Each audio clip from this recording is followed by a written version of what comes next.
Hello friends, welcome to our channel.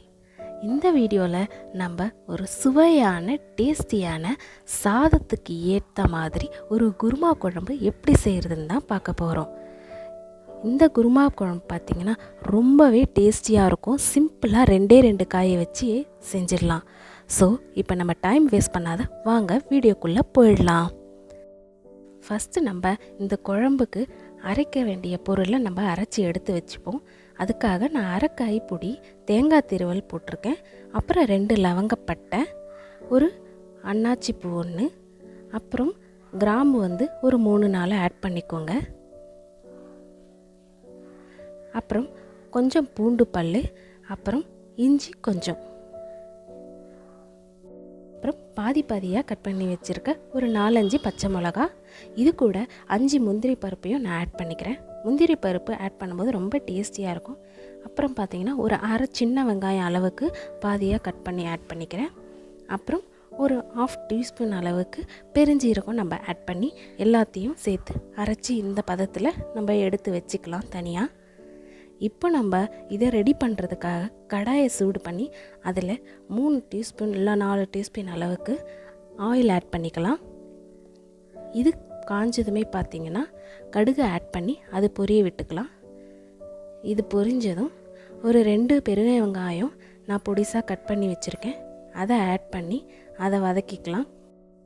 இது நல்லா கொஞ்சம் கோல்டன் ப்ரௌன் கலர் வர அளவுக்கு நல்லா வதக்கி விட்டுக்குங்க. இது வதங்கினதும் இதில் நம்ம சின்னதாக ஒரு 2 தக்காளி அரிஞ்சு வச்சுருக்கோம், அதை ஆட் பண்ணி இப்போ அதையும் போட்டு மிக்ஸ் பண்ணிக்கலாம்.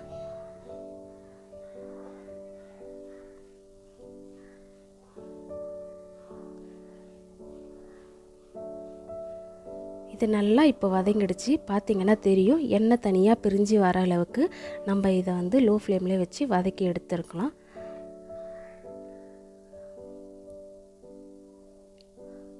இந்த டைமில் நம்ம ஒரு கப் அளவுக்கு பச்சை பட்டாணியை ஆட் பண்ணிக்கிறோம்.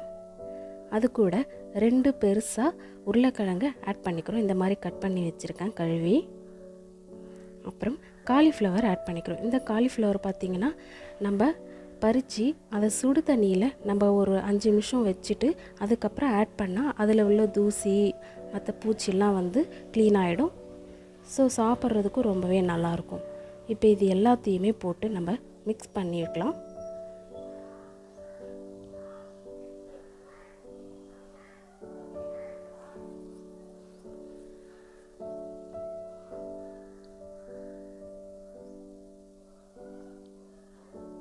நல்லா மிக்ஸ் பண்ணி விட்டுக்குங்க. அந்த தக்காளி சாறு எல்லாம் எல்லா காய்கறிகளும் படுற மாதிரி மிக்ஸ் பண்ணி விட்டுக்கோங்க. இதில் இப்போ நான் குழம்பு மிளகாத்தூள் ஆட் பண்ணிக்கிறேன். ஒரு 2 ஸ்பூன் அளவுக்கு ஆட் பண்ணிக்கிறேன். அப்புறம் இதில் வரமிளகாத்தூள் 1 ஸ்பூன் மட்டும் ஆட் பண்ணிக்கிறேன். அப்புறம் தேவையான அளவுக்கு கல்லுப்பு ஆட் பண்ணிக்கிறேன். கல்லுப்பு ஆட் பண்ணும்போது டேஸ்ட் இன்னவே கொஞ்சம் நம்மளுக்கு ரொம்பவே நல்லாயிருக்கும்.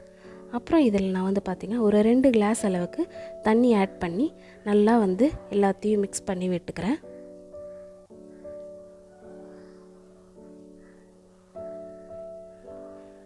மிக்ஸ் பண்ணி விட்டுட்டு இதை நம்ம அப்படியே கொஞ்சம் லோ ஃப்ளேம்லேயே வச்சு ஒரு தட்டு போட்டு மூடி வச்சு அதை ஒரு 10 to 15 மினிட்ஸ் கொதிக்க விடலாம்.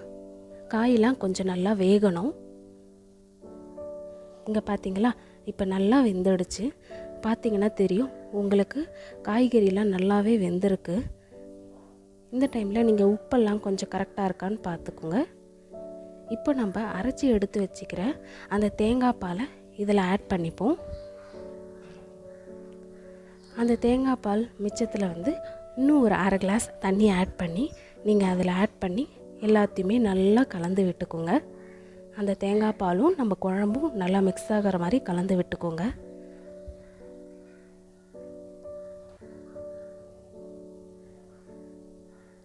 இப்போவே நல்ல வாசனை வருது.